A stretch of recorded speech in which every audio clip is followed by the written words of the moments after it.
Assalamualaikum warahmatullahi wabarakatuh. Selamat sore yang kami hormati seluruh peserta webinar Dolan diskusi online mingguan.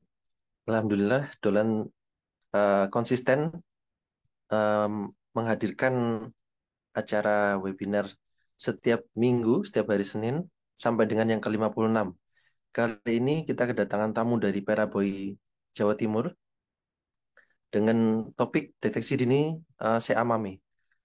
Narasumber adalah Dr. Asdi Handono, spesialis bedah, subspesialis onkologi konsultan, dan Dr. Vidi Vianney Krisana Magrit Tenggu, spesialis bedah, subspesialis onko konsultan, dan yang akan bertindak sebagai moderator hari ini.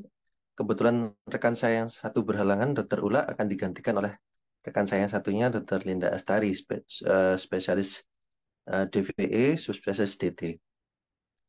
Baik, sebelumnya mari kita bersama-sama mendengarkan sambutan dari Ketua ID Cabang Surabaya, Dr. Brahmana Askandar, spesialis obstetri ginekologi, subspesialis onkologi. Silakan, Dr. Brahmana. Oke, Assalamualaikum warahmatullahi wabarakatuh. Selamat siang.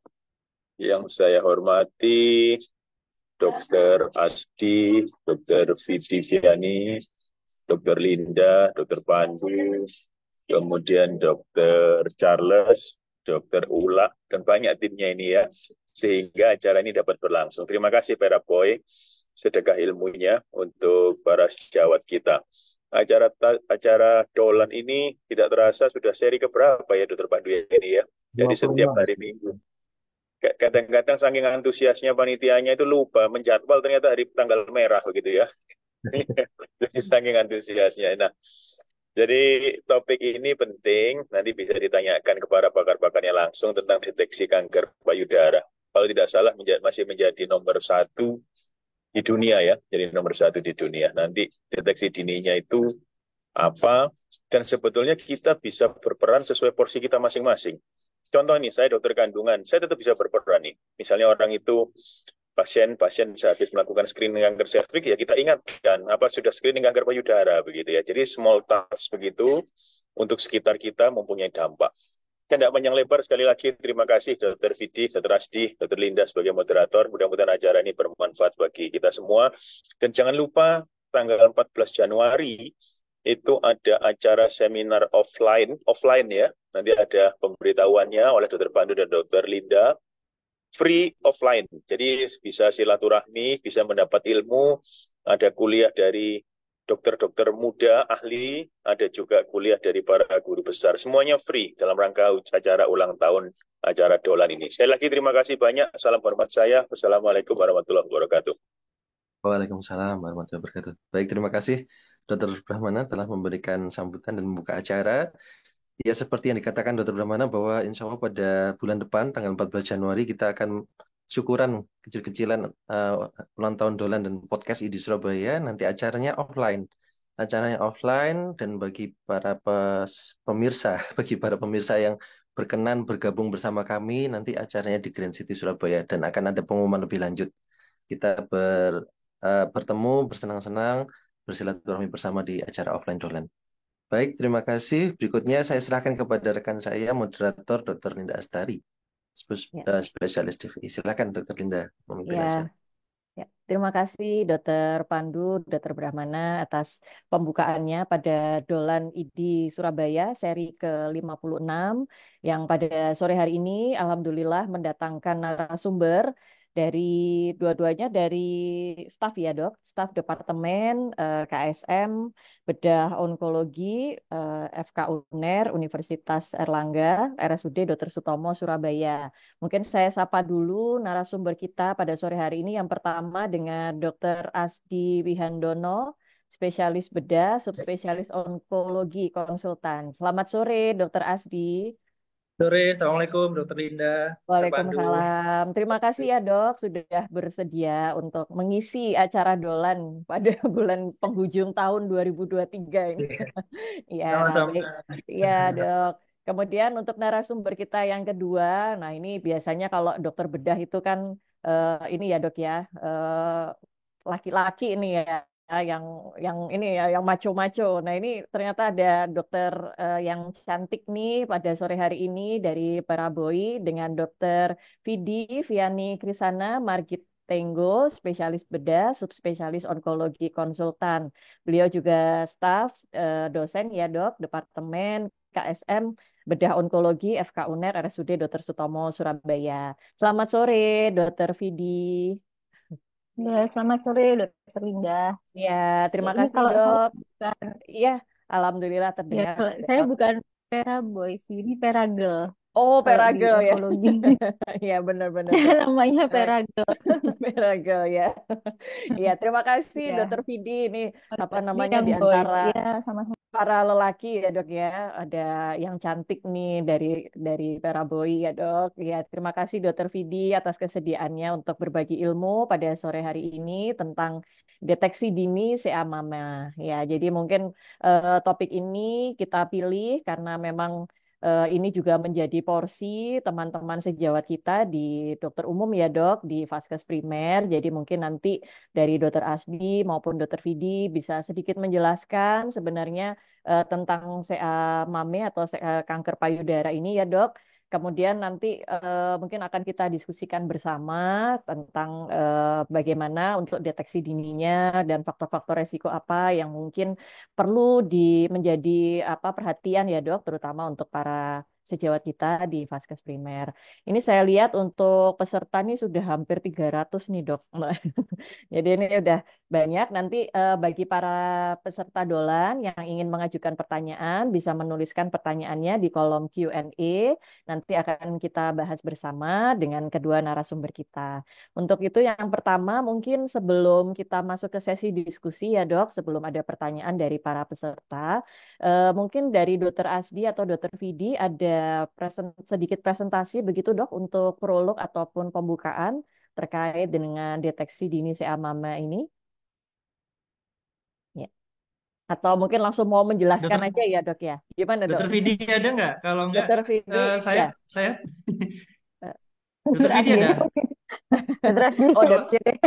kalau nggak saya Ada, nggak apa, saya share share sebentar, tapi Ya, saya ada. ya mungkin nggak khusus untuk ini ya, tapi ya ya betul supaya ada dok. gambarannya aja gitu ya. Betul, betul. Iya, enggak apa-apa, Dok. Jadi Ya, mungkin untuk prolog saja, Dok, untuk ya, apa Oke, pembuka ya, Dok. ada Mungkin Dokter bisa Asdi ya. sedikit ya, memberikan penjelasan ataupun ini ya, Dok ya, kepada para ya. sejawat kita. Silahkan, Dokter Oke. Asdi, monggo. Sebentar ya, sebentar. Saya masih mau buka dulu, maaf.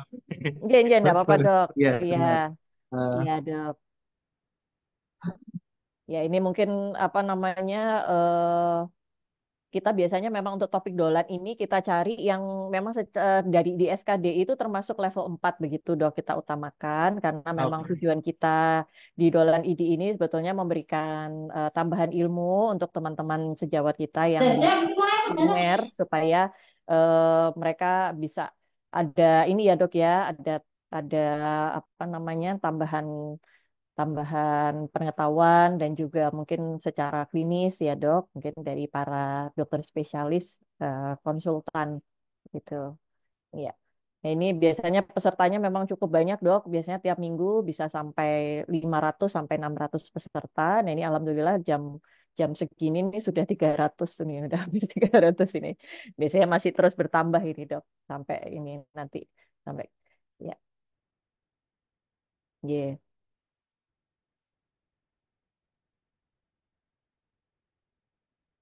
Kalau apa namanya mungkin sambil menunggu ya dok dari Dokter Asdi untuk kasusnya sendiri untuk CA Mame ini memang masih menjadi ini ya dok ya, maksudnya menjadi kasus CA terbanyak gitu dok untuk wanita mungkin terutama tadi mungkin yang disampaikan Dokter Brahmana masih menjadi nomor satu begitu dok di dunia. Mungkin dari Ya, Dokter di Vicky, dunia iya, menunggu Dokter Asdi ya. Di iya dunia sambil juga, menunggu ya di dok. Indonesia juga masih nomor satu. Cuma bedanya kita sama negara lain, kalau angka kematian di Indonesia kan masih cukup tinggi ya. Kalau Hmm. di luar negeri meskipun insidennya tinggi, tapi angka kematiannya rendah. Nah, ini kenapa gitu Oh, kan? Jadi memang oh. banyak faktor yang mempengaruhi. Jadi kayak mulai eh, wanita pasti ya. Terus Mm-mm. yang kedua stadium stadium berapa sih pasien itu pertama kali terdiagnosa menderita keganasan, kemudian jenis tumornya juga gitu. Jadi Hmm. itu juga mempengaruhi. Jadi kalau di dunia mungkin ketemunya stadium 1 2, sedangkan kita di Indonesia 70% itu stadiumnya 3 4 gitu. Oh Jadi gitu.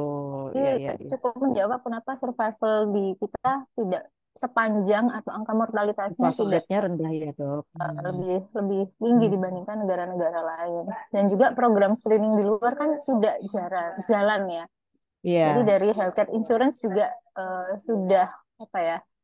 Sudah ada kontribusi juga untuk menjalankan program screening gitu. Mm. Sehingga mungkin Jadi masyarakat itu juga sih. lebih ini Sehingga ya Dok ya, ketemunya di lebih stadium awal juga.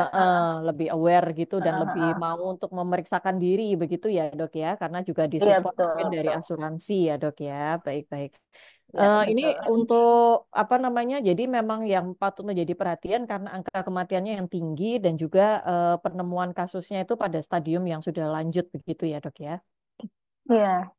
Heeh. Kalau untuk apa namanya, sebetulnya kalau untuk faktor resiko sendiri itu ada apa saja dok kira-kira untuk faktor resiko CA mama ini sebenarnya? Iya, mungkin Ya, kalau nanti selain faktor jenis risiko kelam. pasti Hmm. ya di slide-nya ada berasli mungkin ada ya dok ya. Harusnya ada sih. Iya, Ini saya boleh Ini share apakah screen saya sebentar ya. sudah? Oh sudah ya dok. Ya Ya, monggo monggo dok. harusnya Kita ada sih. sambil menunggu. Yeah. ya.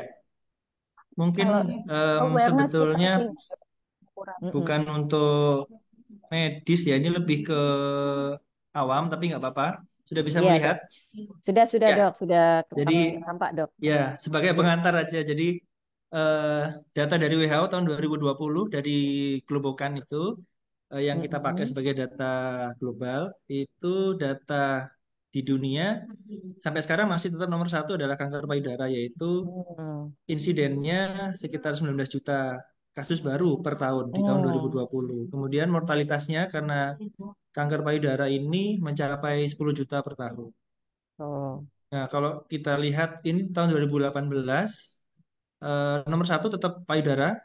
Mhm. Kemudian 2 tahun berikutnya data yang terbaru yang kita punya tetap sama.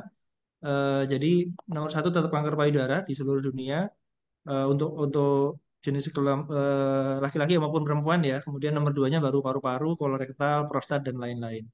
Jadi Hmm. masih tetap sama trennya. Kalau dulu mungkin sekitar 10 atau 20 tahun yang lalu kita lihat nomor satu serviks ya. Tapi dengan Oh, ditemukannya vaksin, vaksin. kemudian pap smear yang sudah eh, orang-orang sudah banyak tahu ya, kemudian Lebih tambah lagi aware ya, Dok. Ya. ya lebih aware, kemudian tambah lagi tes IVA yang lebih mudah, kemudian serviks ini turun insidennya menjadi nomor 8 kalau kita lihat nomor 7 atau 8 di bawah. Jadi Hmm. sudah bisa lumayan baik progresnya, sedangkan kalau payudara trennya masih terus di atas terus karena memang belum belum meratanya program screening seperti yang Dr. Vidi bilang. Kalau di negara maju memang sudah masuk program screeningnya ditanggung Hmm. pemerintah, cuman kalau di negara-negara berkembang termasuk Indonesia belum. Jadi masih punya PR banyak kita di Ya, kanker payudara ini. baik-baik. Kemudian, nah ini kalau untuk Indonesia juga sama. Nomor satu kanker payudara untuk insidennya, nomor duanya kanker serviks. Hmm. Dengan jumlah kasus baru di tahun 2020 itu sekitar 65.000 sekian untuk insidennya per tahun kasus barunya. Kemudian, nah ini menurut Riskesdas yang cukup lama sebetulnya 10 tahun yang lalu itu usianya lebih ke usia yang di atas 50 atau 60 tahun, 10 Hmm. tahun yang lalu. Tetapi kalau lihat data sekarang itu datanya sudah kalau tadi grafiknya Atas sih. naik Ya. ke atas gitu, Ya, kalau sekarang yang tahun 2018 5 tahun yang lalu yang terakhir itu grafiknya balik ya. dia lebih maju. Jadi umur penderita kanker itu lebih muda sekarang. Termasuk Hmm. kanker payudara. Mungkin nanti Dr. Vidi juga bisa menjelaskan kita semakin sering menemukan kasus itu yang semakin muda. Nah, Hmm. kita belum tahu pasti alasannya kenapa, cuman mungkin ada faktor ya mungkin dari makanan, ya dari karsinogen, dari polusi yang semakin berat akhir-akhir ini sehingga membuat kurva kasus kanker kita semakin muda gitu penderitanya akhir-akhir ini. Nah, kemudian, nah ini sayangnya tadi Dokter Vidi juga sempat bilang bahwa 80% kanker di Indonesia itu ditemukannya dalam stadium lanjut. Nah, padahal kalau sudah stadium lanjut itu kita tahu bahwa dia survivalnya sangat rendah. Sebaliknya Hmm. kalau ketemunya stadium 1 itu hampir 100% bisa sembuh. Stadium 2 Hmm. turun sedikit 93%, stadium 3 72%, sedangkan stadium 4 ini survivalnya dalam 5 tahun hanya 22%. Itu yang masih disayangkan di kita, sekitar 80% masih stadium 3 ke atas gitu ya. Hmm. Terutama untuk kanker payudara ini. Nah, sehingga kalau dilihat, kalau dari data dari Kemenkes tahun 2014 dulu, itu dari 100.000 penduduk ada kurang lebih 12 penderita yang kena kanker payudara. Tapi kalau sekarang jumlahnya naik drastis. Ini data dari Kemenkes juga. Tahun lalu, tahun 2022, dari 100.000 penduduk itu jumlahnya 136 kanker payudara. Jadi jumlahnya naik berapa kali lipat ya? Lebih dari 1000%, 10 kali lipat lebih ini. Dari tadinya Iya, 12 per 100.000 menjadi 136 per 100.000 penduduk di Indonesia. penduduk. Iya. Jadi naiknya itu sekitar 1.100%, sangat tinggi. Nah, kalau di masyarakat awam yang kita sarankan masih sadari sebetulnya, karena sadari adalah masih tetap metode screening yang masih termudah dan termurah.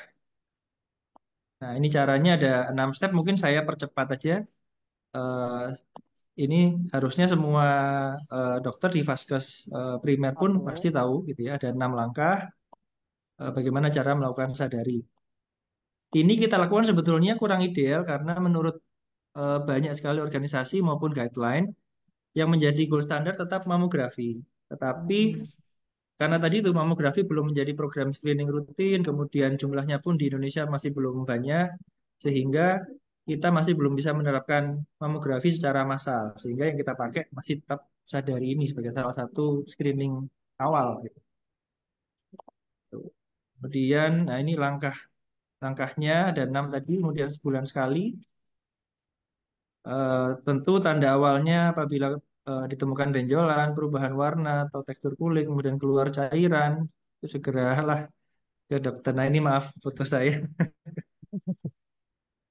Iya, mungkin itu.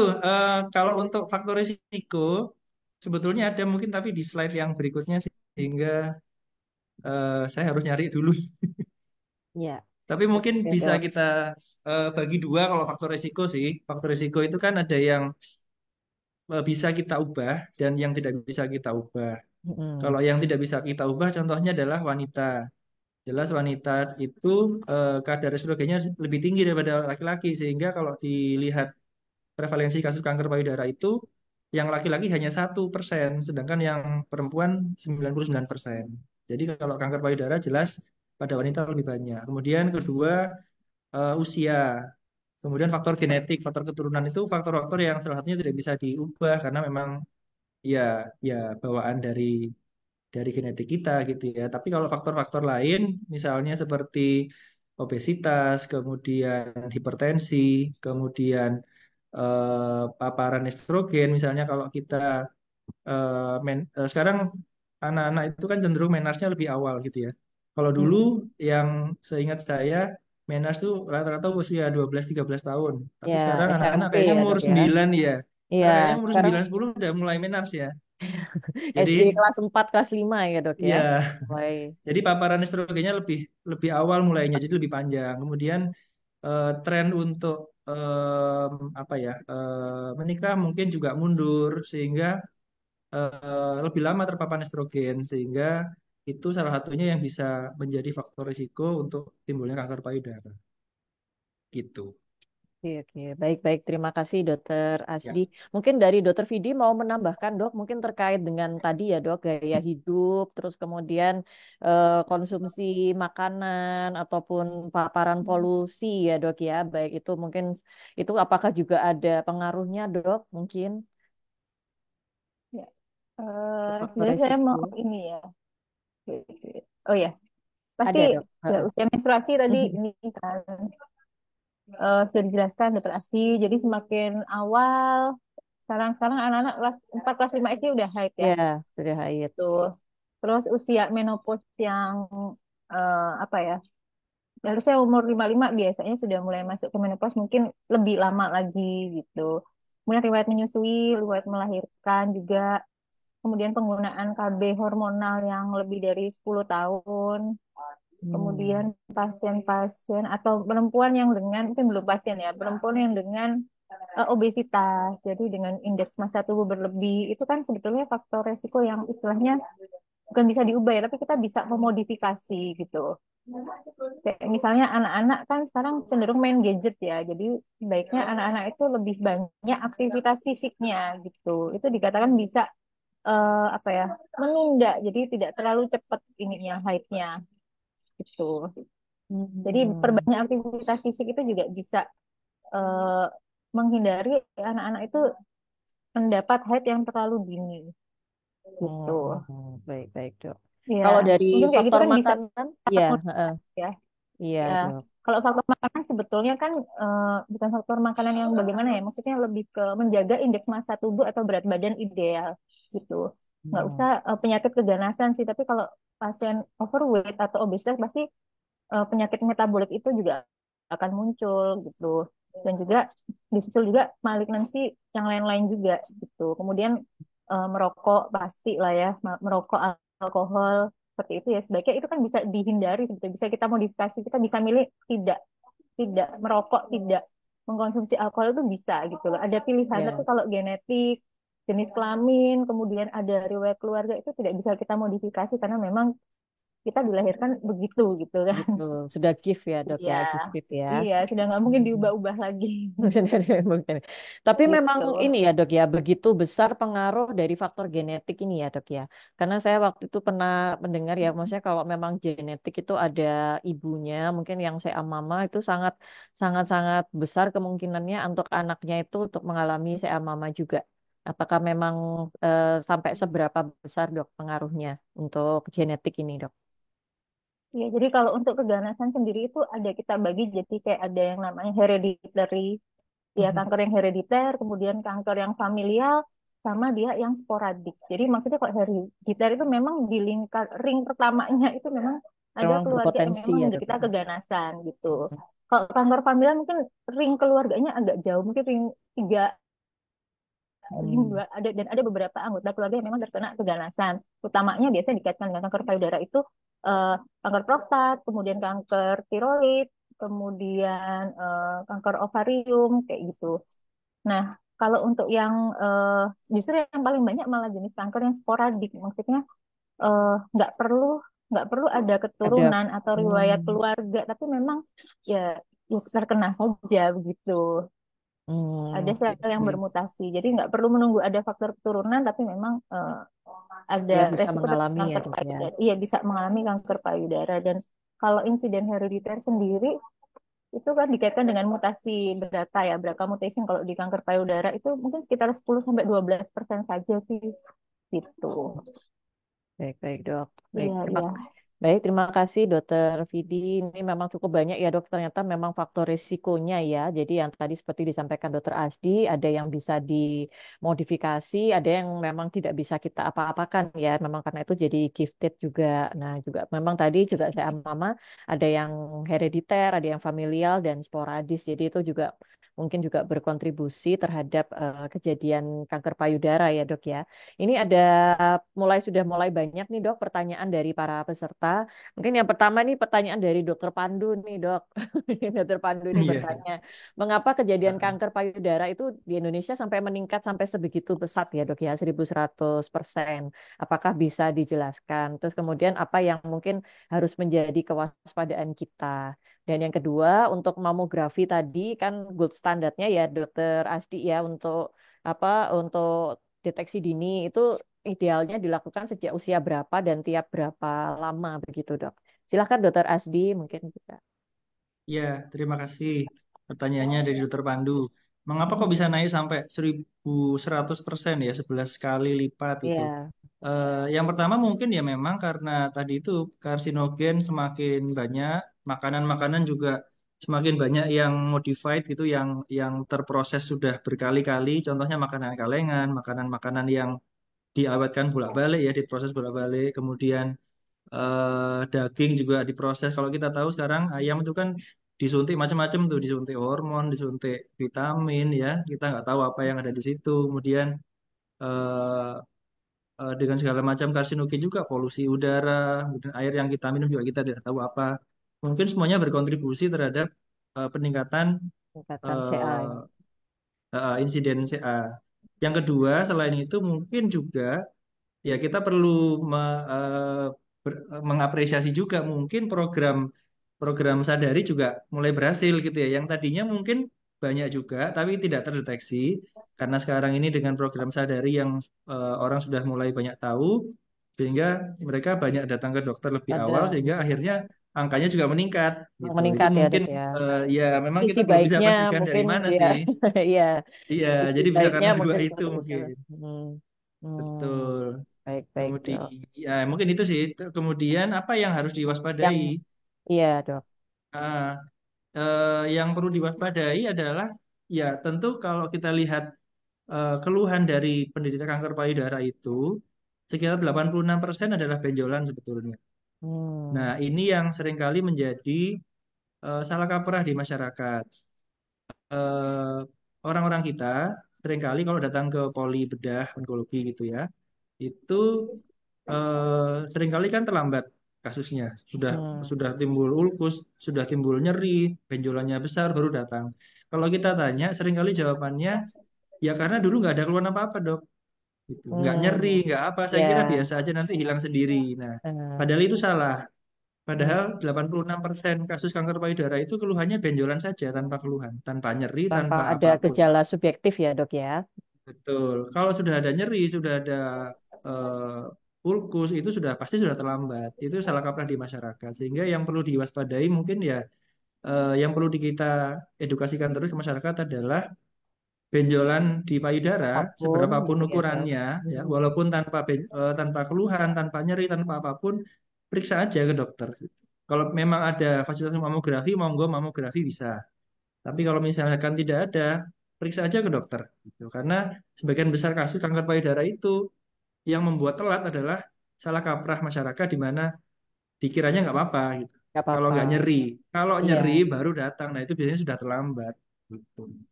Tadi mamografinya sebaiknya sejak kapan dok idealnya? Oh Mulai iya, usia berapa dok? kalau sekarang di beberapa guideline itu mulai umur 40 tahun mamografi. Hmm. Tiap Ada berapa dari lama dok? NCT, Heeh. ada tiap setahun sekali Untuk kalau sekarang. setahun sekali ya dok Iya, ya. tahun sekali. Baik baik dok. Iya, Jadi tadi ada yang tanya ya, Dokter Willy Tasman di Q&A ini eh, mana yang lebih sensitif untuk deteksi CA mame antara USG dan mamografi? iya Jawabannya mamografi, dok.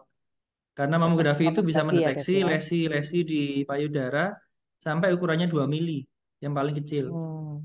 Kalau USG juga mungkin bisa, tapi masalahnya kalau USG kan operator dependen antar antar radiolog mungkin berbeda-beda sehingga hasilnya tidak bisa sama. Kalau Hmm. mamografi selain dia memang lebih sensitif dan itu kan pasti sama. Siapapun yang melakukan ya pasti hasilnya sama, pembacaannya juga sama sehingga yang disarankan adalah mamografi karena jauh lebih sensitif Lebih dibandingkan sensitif ya dok. USG.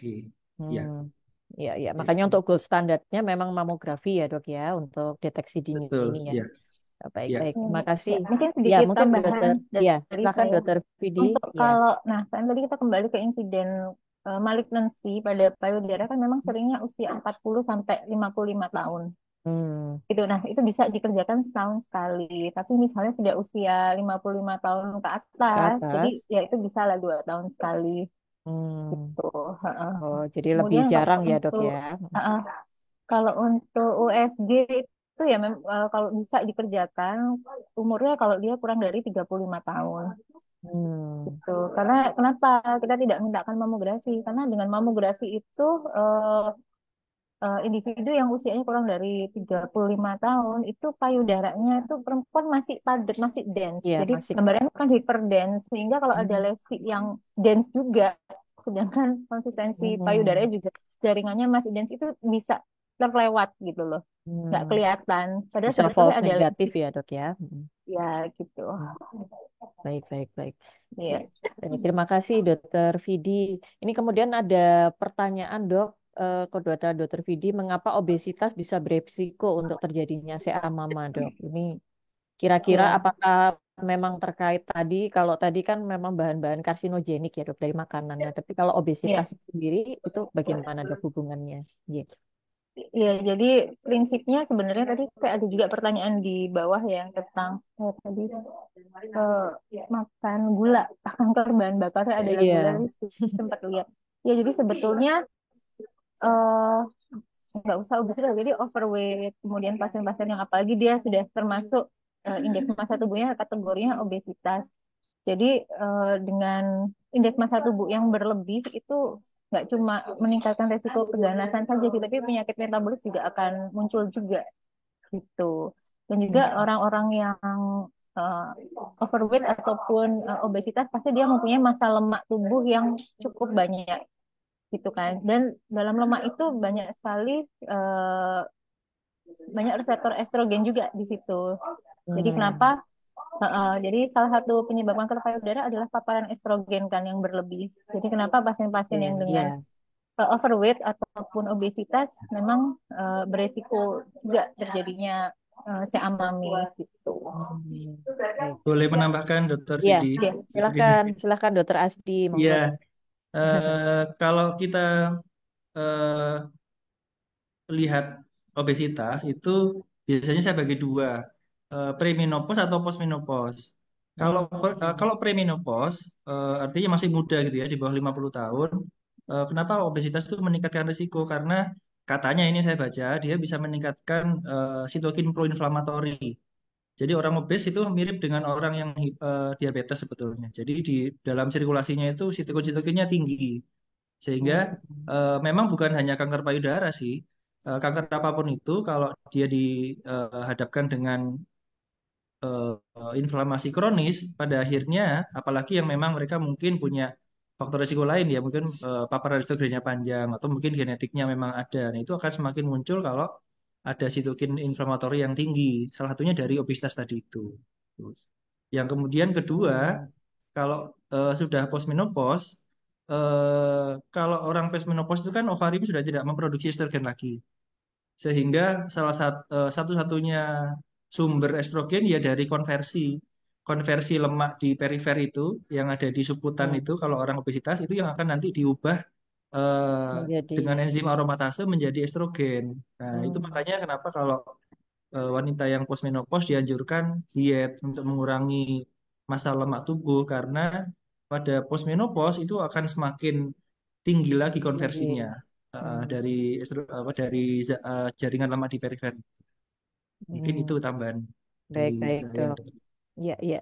Jadi memang ada sedikit beda mekanisme ya, Dok ya, antara yang premenopause dengan yang postmenopause ya. Tapi memang tadi seperti yang disampaikan Dokter Vidi juga memang ada kaitannya ini lemak dengan estrogen tadi ya, Dok ya. Makanya ini obesitas yang perlu diwaspadai juga. Baik, terima kasih Dokter Vidi dan Dokter Asti. Pertanyaan berikutnya, Dok, tentang terapi autoimun kanker pada kasus EAMAME. Ini mungkin bisa diterangkan, Dok. Mungkin, ya. ini Dokter Adi Mungkin mungkin. maksudnya Atau Dokter imunoterapi mungkin ya. imunoterapi mungkin mungkin ya. imunoterapi Imunoterapi mungkin mungkin. ya maksudnya. Iya. Monggo. Dokter Silakan Vidi mungkin Dokter mungkin. Vidi. Iya, mungkin ada pengalaman, Dok, atau Iya, terkait dengan terapi jadi imunoterapi. ya, ya kalau untuk pengalaman sendiri ya, kalau untuk di BPJS memang belum belum di cover gitu, tapi memang Belum ya, Dok. imunoterapi ya kembali lagi kita lihat dulu karena seringnya untuk yang kita kenal ada ya kanker payudara yang jenisnya triple negatif breast cancer, dan biasanya itu juga terkenanya breast cancer yang usia muda atau yang breast cancer biasa dengan jenis imunohistotimia yang triple negatif breast cancer, di mana pengobatannya itu nanti kita juga harus mengecek juga imunohistotimia untuk apakah dia punya reseptor PDL1 juga yang terekspresi. Kalau memang positif atau dia lebih dari Hmm. 50%, itu ada tempatnya kita memberikan imunoterapi gitu. Jadi memang tetap harus dipastikan juga. Iya. Jadi Mungkin kalau dari tambahan ini sedikit apa? boleh Ya, Dokter Vidi. gimana, Dok? Heeh. Iya, Iya.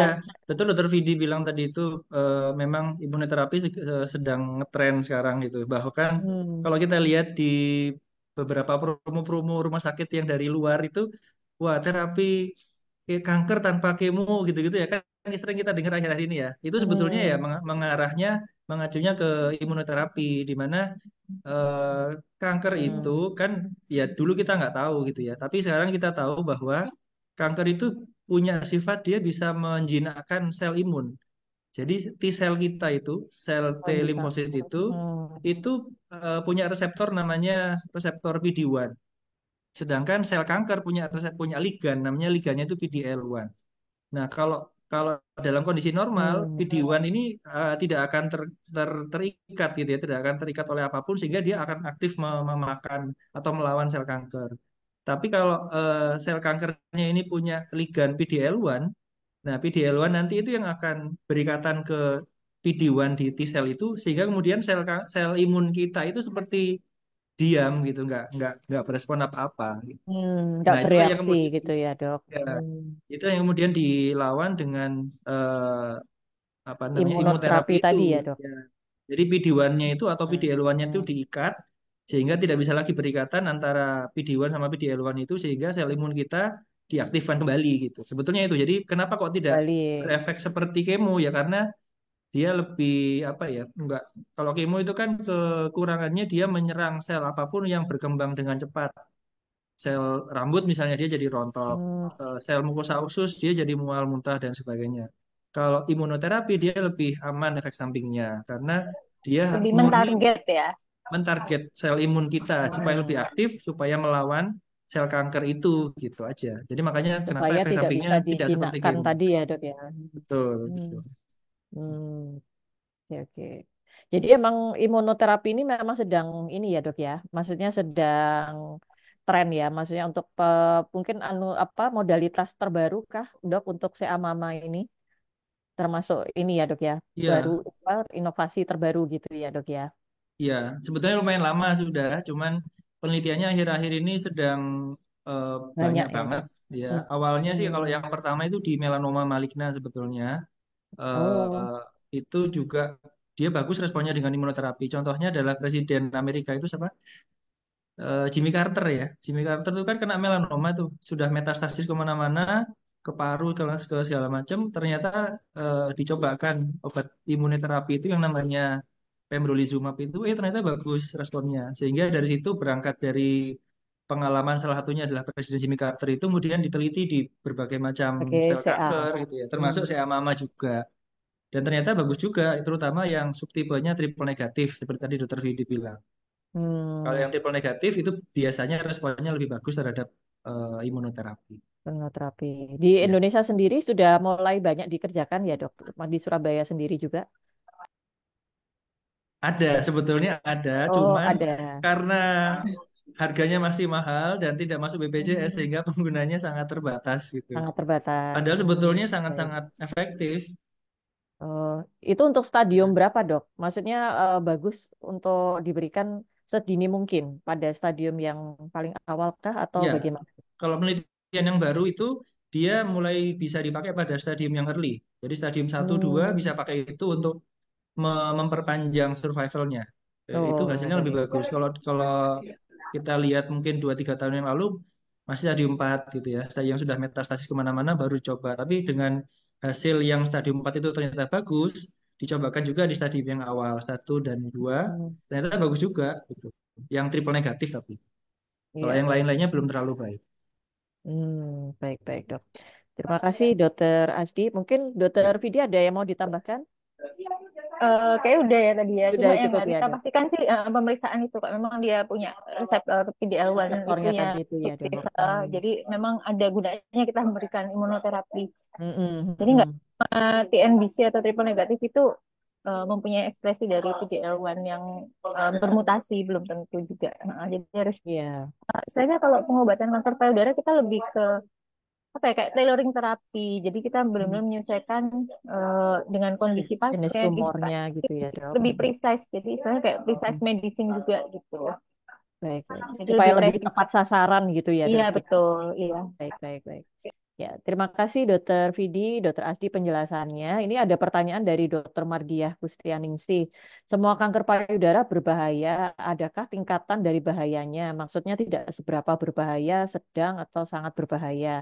Apakah indikator secara fisik ataupun secara laboratorium? Mungkin nanti tadi ya dok, mungkin bisa dijelaskan. Kemudian yang kedua, bagi penderita kanker yang divonis tidak bisa sembuh dan jika bisa bertahan, hanya disebut sebagai remisi. Mengapa demikian? Gitu. Mungkin itu mungkin bisa dijawab dulu dok sebelum nanti pertanyaan berikutnya. Cukup banyak ini pertanyaannya. Iya, iya. Iya, Jadi mungkin Dokter Vidi mau menjawab dok? Iya, kalau silahkan. dibilang bahaya ya. Namanya kanker pasti Hmm, berbahaya gitu. Tapi masih ada iya, harapan, tentu saja masih ada harapan, terutama kalau yaitu kembali lagi kalau kita bisa menemukan tumor-tumor di yang benar-benar masih stadiumnya awal gitu. Kalau stadium yang early pasti angka harapan hidup, angka kekambuhan pasti lebih rendah gitu. mm-mm. Bahaya juga Tadi kalau mungkin misalnya ini ya dok, apa bahayanya mungkin dari yang benjolan tadi ya dok ya, meskipun tidak iya ada iya. gejala subjektif tadi ya dok ya, tetap itu dianggap sesuatu yang harus diwaspadai begitu ya dok ya. Iya, jadi mungkin di sini kita masih ingat dulu kita belajar tentang triple diagnostik ya. Kalau Hmm, dokter-dokter di sini ingat waktu kita kosta selalu belajar triple diagnostik. Jadi apa sih itu? Jadi itu ada suatu prosedur yang dikerjakan apabila kita menemukan adanya benjolan di payudara yang belum jelas ini jinak atau ganas gitu. Jadi itu harus dikerjakan triple diagnostik gitu.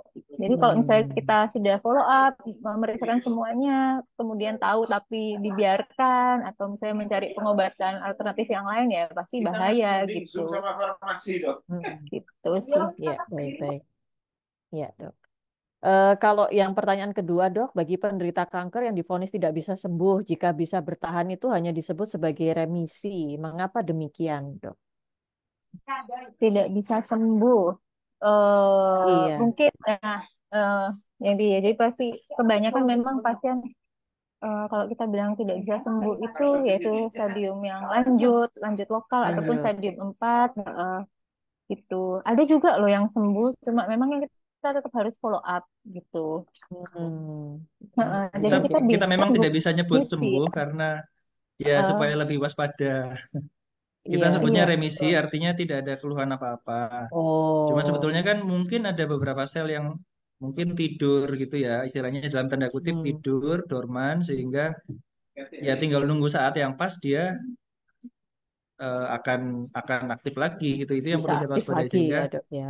tetap perlu kita katakan remisi supaya pasien itu tetap waspada dan Tetap tetap waspada. eh, tetap kontrol terus. Oh, ya. Baik-baik, Dok. Ini mungkin berkaitan sama pertanyaan ketiga ya, Dok ya. Mungkin setelah kemo, operasi, dan radiasi itu sel kanker masih cepat penyebarannya. Jadi mungkin masih ada kemungkinan sel-sel yang dorman tadi kah, Dok? Atau sel-sel kanker yang dorman atau bagaimana, Dok? Sehingga mungkin setelah kemo atau kadang setelah kemo atau operasi atau radiasi itu masih ada kemungkinan sel kankernya itu ternyata masih menyebar begitu, Dok. Ya, Ya. jadi kalau nah ini juga kapan sih dia menyebar itu kan juga ada kita kenal dengan istilah disease free interval. Jadi seberapa panjang pasien tersebut bisa Hmm. terbebas dari maksudnya eh, Dari bersih lah bisa masa dibilang bersih dari ini. sudah selesai dia mendapatkan treatment, kemudian kita follow up, sudah kemo, sudah operasi, sudah radiasi gitu. Ya itu gunanya kita tetap follow up. Jadi pasien-pasien kanker payudara yang memang sudah mendapatkan semua terapi ini kita akan tetap ikutin 2 tahun ke depan bagaimana ada nggak kekambuhan 5 tahun ke depan bagaimana, 10 tahun bagaimana gitu. Ada loh yang 17 tahun juga nggak apa-apa gitu. Jadi ya Hmm, itu iya iya gunanya dok. follow up gitu. Kalau dibilang masih cepat penyebarannya, bukan cepat ya, tapi ya memang ada resiko kambuh. Makanya kenapa kita harus follow up dan kalau misalnya ada kekambuhan kita taunya di awal gitu. Heeh. Iya iya baik Nah, baik jadi dok. kita ada follow up kayak 6 bulan sekali kita foto, evaluasi 1 tahun sekali kita screening, mamografi, cek tumor marker, itu rutin kita kerjakan meskipun pasien nggak ada keluhan gitu. Ada keluhan. Ya ya. Iya. Kalau bicara tentang tumor markernya apa dok? Yang untuk saya mama ini yang mungkin yang harus kita cek gitu dok secara berkala untuk tumor markernya dok. Dokter Vidi kayaknya nge-lag ya. Iya, Halo, heeh. Dokter Vidi. Mungkin dokter Iya, Asti bisa menjawab dok iya, dari iya. tumor marker. Eh, Kalau Iya, tumor marker ada dua biasanya kita kita cek yaitu CEA iya. sama CA 15-3. Hmm, Cuman yang nggak menutup kemungkinan eh, faktor-faktor lain juga bisa. Kadang-kadang kalau sedang ada inflamasi itu juga bisa naik gitu ya. hmm, Makanya kalau hmm, dalam surveillance yang 3 bulanan atau 6 bulanan itu biasanya kita cek. Tapi kalau misalnya tinggi tidak harus selalu langsung kaget gimana gitu iya, ya. Apalagi kalau kalau di daerah bekas operasinya itu aman. Karena hmm, 80% itu kekambuhan biasanya di bekas operasinya. Nah, sedangkan hmm, kalau misalnya kita sudah cek semua aman, foto torak aman, tapi ini nilai labnya masih tinggi. Nah, itu yang memang agak-agak apa ya, agak-agak membuat pasien khawatir. Tapi tentunya tidak khawatir. perlu khawatir. Kalau memang tinggi, biasanya kita cek lagi 1 bulan kemudian. Kadang-kadang Hmm, ya tadi itu karena ada inflamasi, kemudian dia naik. Kalau hmm, inflamasinya mereda, kadang-kadang bisa turun lagi normal gitu. Tapi hmm. tentu kalau misalnya tumor markernya itu CA sama CA 15-3-nya tetap tinggi terus atau bahkan cenderung naik terus, mungkin perlu pemeriksaan lanjutan, Perlu. bahkan sampai CT scan atau MRI kalau memang perlu. Seperti itu. Hmm, Seperti itu. baik-baik dok. Baik, terima kasih Dokter Asdi. Ini yang Ya, pertanyaan berikutnya terkait dengan gula ya. Tadi mungkin gula. yang Iya. dimaksud Dokter Vidi tadi ya dok ya. Kalau tadi kan sebetulnya lemak ya dok yang berkaitan dengan Ya, hormon estrogen. Kalau dari gula sendiri itu apakah juga dok sama? Bagaimana Dokter Asdi? iya. Em, ini banyak pasien yang tanya ini pasti. Karena Mm-mm. banyak juga di medsos ya. Iya, Jangan banyak makan gula gitu ya supaya eh, nggak tidak memberi manis-manis. makan sel kanker. Tapi Iya, kalau kita belajar dulu di biokimia, sebetulnya tanpa kita makan gula pun itu tetap ada konversi menjadi glukosa di dalam tubuh kita. Jadi ya ya ya nggak bisa juga gitu kita dengan nggak makan gula terus akhirnya sel kankernya mati nggak juga gitu. Karena tetap iya. ada konversi dari sel-sel lain dari senyawa lain di tubuh kita. Padahal Mm. di sisi lainnya kita tetap perlu glukosa untuk ya bahan Oh, bakar kita untuk misalnya energi kalau ya mereka, dok. mereka yang sedang kemo ya kan kita juga butuh energi untuk melawan rasa mual, rasa muntah dari kemo Mm-mm. itu kan kita juga masih butuh perlu energi. Kalau kita sudah seperti itu kemudian nggak makan gula itu tidak bijaksana. Apalagi ya Iya. tanpa kita makan gula pun tetap akan ada itu konversi menjadi gula di dalam tubuh kita gitu. Jadi Hmm. memang disarankan untuk mengurangi asupan gula, cuman ya jangan berhenti sama Jangan sekali. sampai betul. Tuh, Membatasi ya dok ya mungkin betul karena kan membatasi ya. soalnya memang kalau sekarang kan kecenderungannya itu makanan-makanan itu juga manis-manis ya dok mungkin di Iya, kafe-kafe resto itu kan iya, memang jenis dessert dessert itu menggoda semua ya dok betul. Ya, memang Dan jangan oh, salah kalau kita beli iya makanan-makanan yang sekiranya kayaknya nggak ada gulanya ya, misalnya iya misalnya mayones gitu ya, misalnya Mm, snack apa, itu ternyata kalau iya kita lihat labelnya itu banyak loh glukosanya. iya Itu betul juga perlu betul ya mungkin kita diwaspadai. nggak sadar ya dok ya ternyata Iya, itu kadar gulanya cukup tinggi ya baik Dok. tinggi, Jadi intinya sih membatasi ya dok karena bagaimanapun kan membatasi. juga masih kita Betul. perlukan ya oleh tubuh Ya, untuk mau apa namanya meinikan energi gitu ya dok. Baik betul. terima kasih dokter Asdi. Berikutnya pertanyaan dari dokter Anonimus ini ya dok. Untuk Ya. penanganan lanjutan setelah seorang pasien menjalani eksisi tumor payudara dan hasil PA-nya suatu keganasan. Apakah di kemo dulu baru mastektomi atau langsung mastektomi baru kemo ya dok ya? Mungkin ini tergantung apakah stadiumnya atau jenis tumornya mungkin dok. Ya silahkan dokter Asdi. Ya, Ya. ya betul Dokter Linda. Jadi kita lihat dulu dari hasil WA itu kan ada jenis selnya apa. Hmm. Kemudian kita lihat gradasinya gimana. Apakah dia grade 1, grade 2, grade 3 Hmm. gitu ya. Kalau misalnya dari hasil PA itu dia semakin tinggi, grade 3 misalnya. Hmm. Kemudian misalnya sudah ada penyebaran ke kelenjar getah bening di ketiak gitu atau di atas tulang selangka ini, klavikula itu tentu harus di kemoterapi dulu. Tapi Hmm. kalau sekiranya hasilnya itu baik, masih grade 1, kemudian belum ada Hmm. penyebaran jaringan lainnya itu bisa langsung dilakukan mastektomi. Kemudian lanjut ke Hmm, nukleoplastifi. Jadi semuanya tergantung dari hasil pemeriksaan hasil patologinya pemeriksaannya ya itu. dok ya. Betul. Jadi memang kalau sudah menyebar itu di kemo dulu ya dok ya untuk di apa diinikan Betul. dulu ya kayak Iya. dilokalisir dulu ya dok. Baik-baik, terima kasih Dokter Asdi. Ini kalau ini ada dari Dokter Zainur Rofik, temannya kena CA mama, itu usia 25 tahun. Untuk usia muda, screeningnya tadi mungkin kalau tadi kan mamografi mulai umur 40 tahun ke atas ya dok ya. Tadi kalau kurang dari 40, tadi Dokter Vidi, apakah dengan USG tadi dok? Atau apa dok untuk Iya, screeningnya? Mm-mm. iya dengan USG biasanya. Karena kalau di bawah Hmm, 35 biasanya payudaranya masih padat padat ya sehingga dok ya. di mamografi itu nggak kelihatan malah dia ketutupan oleh Hmm. jaringan payudara yang padat itu. Tapi saya Hmm. ada pertanyaan juga sebetulnya. Eh, Usianya 25 tahun dengan CA mama. Kalau sudah, oh maksudnya untuk orang lain gitu ya? Untuk orang lain Iya yang temannya, belum iya. kena, oh gitu ya. Ya dengan Cuman ini anu USG dok, sih. heeh. Dengan USG ya dok ya. Heeh. Ya. Tapi Ini tentu cuman kita ini, nah, heeh. Iya dok, gimana dok? Heeh. kita cari tahu dulu sebetulnya. Karena kalau pada mereka yang tanpa riwayat keluarga nggak perlu sebetulnya. Kalau Hmm. yang tanpa riwayat keluarga sarannya tetap 40 tahun mulai Hmm. mamografi. Mulai Tapi mamografi ya dok ya, ya. tapi kalau ada riwayat keluarga, misalnya misalnya gini contoh kasus seorang ibu usia 55 tahun kena CA mama. Hmm. Kemudian dia punya anak empat nih. Nah, anak empat ini cewek semua. Masih Hmm. kecil-kecil gitu ya, masih muda ya. Yang paling tua Ya. mungkin umur 25, 20 dan sebagainya. Ini gimana ya caranya? Apakah anak saya ini berisiko apa enggak? Nah, itu jawabannya dengan pemeriksaan genetik. Jadi ada namanya tes genetik yang diperiksa adalah BRCA1 dan BRCA2 biasanya. Jadi Hmm. ibunya kita periksa dulu yang sakit itu, adakah mutasi BRCA1 atau 2 gitu. Kalau memang ada mutasi, anak-anaknya diperiksa juga BRCA1 dan BRCA2.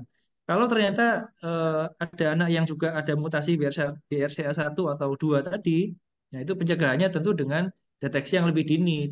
Nggak Lebih ikut yang dini. 40 tahun tadi, tapi 40 mulai 20 tahun. tahun sudah harus lebih dini dilakukan USG biasanya, dari 20 tahun. Oh, baik-baik dok. Nah ini berlanjut ini dok pertanyaannya Dokter Zainul tadi. Oh Katanya iya. tadi USG kesimpulannya mengarah ke FAM, tapi hasil PA-nya menunjukkan CA. Nah ini mungkin Hmm. kira-kira gimana ini dok? Mungkin Dokter Vidi, Ya, enggak ada. Dokter Vidi sudah kembali. Sudah Selamat datang sudah kembali kembali dok. lagi. Iya dok. Nggak tahu ketendang tadi. Iya. Ketendang. Oh, Mudah-mudahan nggak sakit ya dok. oh si Amami ya. Usia Iya, muda jadi screening. Oh, sudah USG-nya terdiagnosa ya kan? USG-nya mengarah ke FAM, tapi hasil PA-nya itu menunjukkan CA. Nah, itu kira-kira Oh, gimana dok? oke. Mungkin Iya, mungkin harus dilihat lagi ya. Kalau misalnya PA-nya udah ketemu sel ganas, berarti dia memang ganas sih, hmm, gitu. Atau kalau misalnya masih ragu-ragu, kita bisa minta review, heeh, hmm, untuk pemeriksaan PA-nya. Atau mungkin biasa usia muda atau dia dari riwayat keturunan ini harus kita gali lagi, hmm. gitu. Terus Jadi sedikit menambahkan yang tadi Dokter Asdi bilang, jadi kayak untuk cek mutasi genetik itu kita bisa ceknya itu di level germline mutation ada apa enggak atau di level somatik gitu. Nah, untuk ibunya yang sudah terdiagnosa itu nanti kita pemeriksaannya adalah somatic mutation.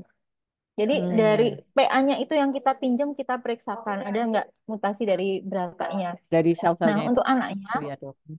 ya, dari jaringan ya, dari jaringan. Jadi Dari si ibu jaringan. sudah terdiagnosa kan, gitu. Nah, Mm-mm. si anak ini kan masih muda, dia belum tahu dia beresiko apa enggak, gitu kan. Itu bisa kita periksakan di level germline. Jadi kalau germline itu mutasinya terjadi sebelum dia pembuahan. Jadi di level sperma sama ovariumnya itu udah bermasalah di situ. Tapi Hmm. kalau kita bilang dia di somatik, jadi setelah pembuahan ada terjadi mutasi itu yang level somatik gitu Hmm. setelah pembuahan itu gitu jadi sepanjang hidupnya si anak ini bisa terjadi mutasi cuma nggak tahu kapan gitu Pas kapannya ya dok ya. ya Hmm. itu sih. Baik-baik dok. Baik-baik. Terima kasih Dokter Vidi untuk tambahan penjelasannya. Ini kemudian ada pertanyaan lanjutan Dok dari Dokter Asnawati. Berapa persen pasien kanker mame yang sebelumnya menggunakan kontrasepsi hormonal, Dok? Mungkin Dokter Asdi, iya. Kalau kontrasepsi hormonalnya apakah cukup banyak, Dok, untuk insiden untuk CA mame ini? Iya, kalau kontrasepsi hormonal itu penelitiannya banyak yang memang menunjukkan dia meningkatkan risiko. Hmm, Terutama kontrasepsi yang oral, yang yang oral, kombinasi yang pil kayak ya, Dok ya. yang pil yang oral itu kan Hmm. kombinasi isinya ada Ya. progesteron sama estrogennya ya.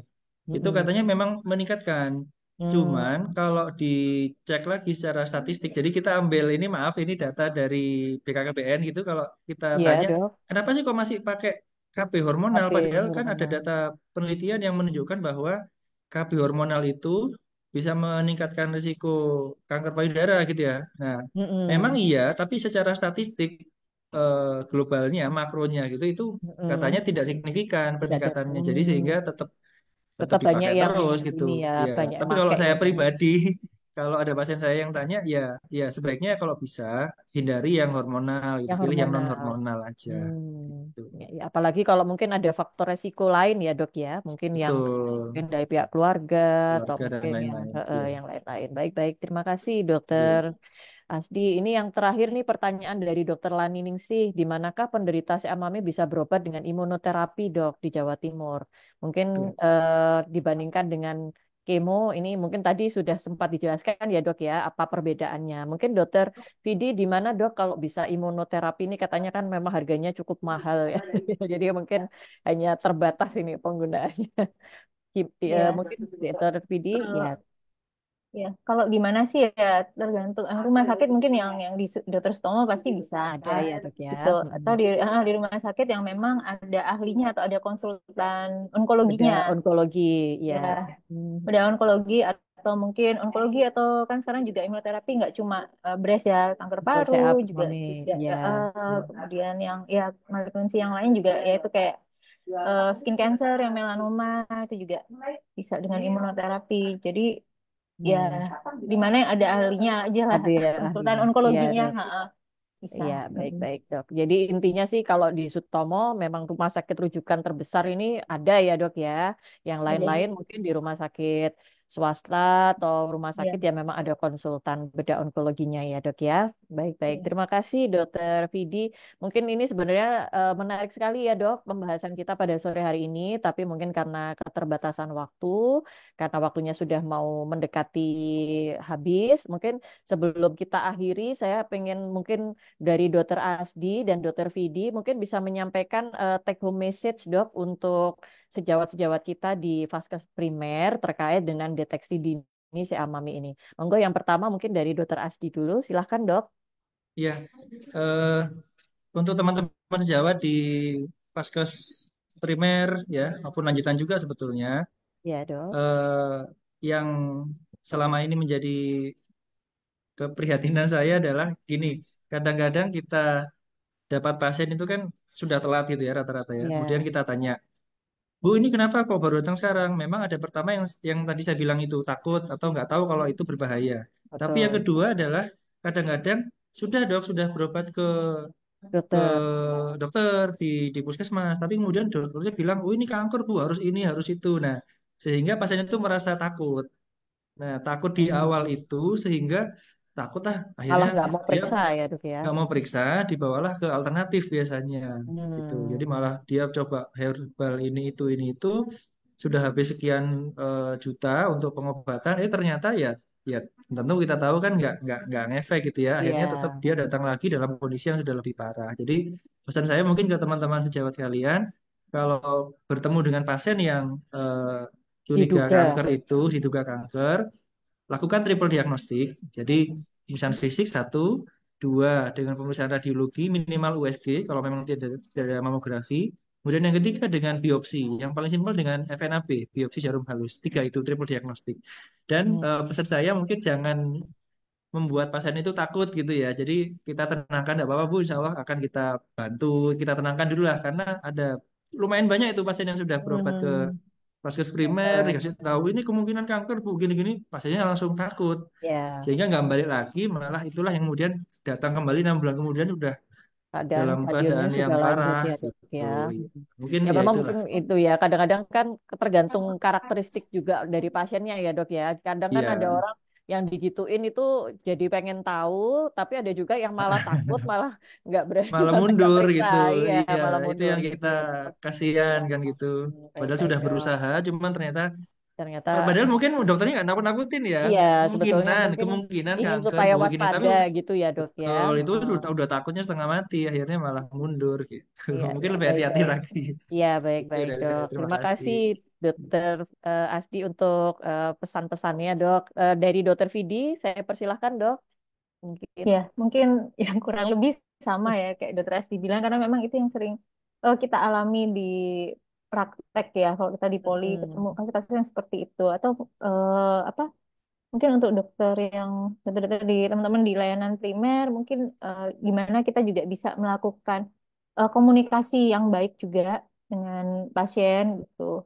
Hmm. Kadang-kadang kita harus agak sedikit persuasif ya atau misalnya apa ya kan memastikan dulu mungkin ya benjolannya ini kan belum Hmm. tentu gitu karena Belum memang tentu. insidennya keganasan eh, lebih sedikit kan dibandingkan tumor Cina gitu jadi lebih baik di KI untuk memastikan dulu jadi jangan pasien tuh apa ya berpikir sendiri menerka-nerka sendiri bermain dengan pikirannya sendiri terus malah Mm-mm. jatuhnya OT ke ya, Dok, ya. Overthinking. alternatif Iya. overthinking ya gitu Mm-mm. jadi untuk teman-teman juga mendingan kita kayak apa ya kalau dibilang sekarang kayak lebay dulu udah nggak apa-apa lah saya rujuk aja gitu daripada nanti aja bu kontrol 2 bulan lagi atau 3 bulan lagi atau 6 bulan lagi ternyata itu malignansi kan lebih Oh, bahaya gitu kan. iya, iya.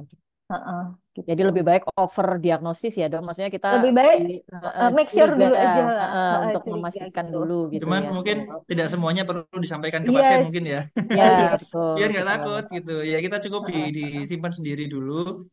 Nah, kita bicaranya dengan pelan-pelan supaya pasien itu nggak trauma, nggak takut mungkin Iya itu. kadang-kadang ada pasien yang kaget kan, oh ini pasti ganas bu, gini-gini, udah pasti Mm-mm. saya rujuk ke onkologi ya gitu. Itu pasien kayak Langsung kita shock gitu cerita, ya. Ya langsung iya mengkeret. langsung gitu, gitu Heeh, ya. siap. Ya ada kayak karakter nggak cuma karakter pasien ya, karakter dokter juga kan juga beda juga Iya, kan karakter beda-beda. dokter-dokter kita Ada juga yang ngomongnya beda-beda. ceplas-ceplos gitu ya, Ya, Dok. Ada yang heeh. enggaknya gitu. Pas ketemu pasien yang kalem gitu kaget gitu, Kan langsung. gitu. Ya, ya, baik. Intinya sih Gitu. mungkin pendekatannya tuh lebih persuasif untuk bisa memeriksakan diri ya, Dok ya. Maksudnya untuk Ya. melakukan pemeriksaan lanjutan untuk lebih memastikan dulu ya. Jadi mungkin kita teman-teman di fase satu mungkin bisa lebih bisa mendekati pasien itu untuk lebih mau untuk dilakukan pemeriksaan lanjutan begitu ya, Dok ya. Mulai untuk diagnostik terutama gitu ya. Ya, baik-baik. Terima kasih Dokter Vidi untuk pesan-pesannya juga. Baik, para peserta webinar Dolan sore hari ini, itu, demikian tadi sudah kita ikuti bersama paparan mengenai deteksi dini CA-MAME oleh dua narasumber kita dengan Dokter Asti dan Dokter Vidi. Mudah-mudahan apa yang disampaikan beliau berdua terkait dengan angka kejadian, kemudian juga faktor resiko, kemudian juga pemeriksaan-pemeriksaan apa saja yang bisa kita lakukan untuk deteksi dini ya baik pada usia muda, usia lanjut dan juga apa namanya tipe-tipe ya Dok, jenis-jenis CA-MAME sendiri itu ternyata juga ada beberapa jenis. Nah, mungkin itu juga bisa menambah pengetahuan kita terkait dengan deteksi dini CA-MAME ini. Mudah-mudahan dengan ini bisa sedikit membantu para teman-teman sejawat di fase satu untuk lebih waspada dan juga tadi pesannya dari Dokter Asdi dan Dokter Vidi untuk lebih bisa mempersuasi pasien untuk bisa memeriksakan lebih lanjut dan memastikan apakah ini memang seamame atau bukan pada stadium yang lebih dini supaya nanti juga penanganannya akan lebih baik dan survival rate-nya juga lebih panjang. Baik, terima kasih sekali Dokter Asdi dan Dokter Vidi atas sharing ilmunya pada sore hari ini. Insya Allah bermanfaat sekali untuk teman-teman kita di fase ke-1. Dengan demikian saya akhiri, saya kembalikan kepada Dokter Pandu selaku host pada webinar Dolan ID seri ke-56 ini. Silahkan Dokter Pandu, terima kasih. Baik, terima kasih Dr. Linda. Terima kasih kepada kedua narasumber, Dr. Asti dan Dr. Vidi yang telah bersedia meluangkan waktunya untuk membersamai kita dolan pada sore hari ini. Baik, untuk dolan minggu depan tidak ada karena bersamaan dengan hari libur Natal Atau dan dan kami mengingatkan dan sekaligus mengundang juga untuk acara anniversary dolan tanggal 14 Januari. Mohon bisa hadir bagi yang bisa ya, hadir. mungkin Ada ini kesempatan ya, Dokter Pandu ya, ya untuk para karena peserta dolan yang setia setiap minggu mengikuti. Nah, ini apa namanya kesempatan untuk saling bertatap muka begitu ya, Dok ya. betul, betul. Jadi nanti kita akan menghadirkan para dokter yang inspiratif ya, Dokter Linda ya. Ya, betul, Yang inspiratif, inspiratif. kemudian juga ada kuliah dari guru besar, kemudian juga ada hiburan dari band-band yang Para notabene dokter semuanya juga ya, medis. Dok. Ya. Kemudian ada door prize juga ya, Dok. Door Door prize prize-nya menarik ini. dan ada Dolan Awards. Iya, Dokter Ya. Linda sudah menyiapkan door prize yang sangat menarik nanti, Dokter. Baik, Ya, ya. Baik, terima kasih Dokter Linda dan Dokter Asti, Dokter Vidi, dan seluruh para peserta Dolan, guru besar Senior dan Senior sekalian.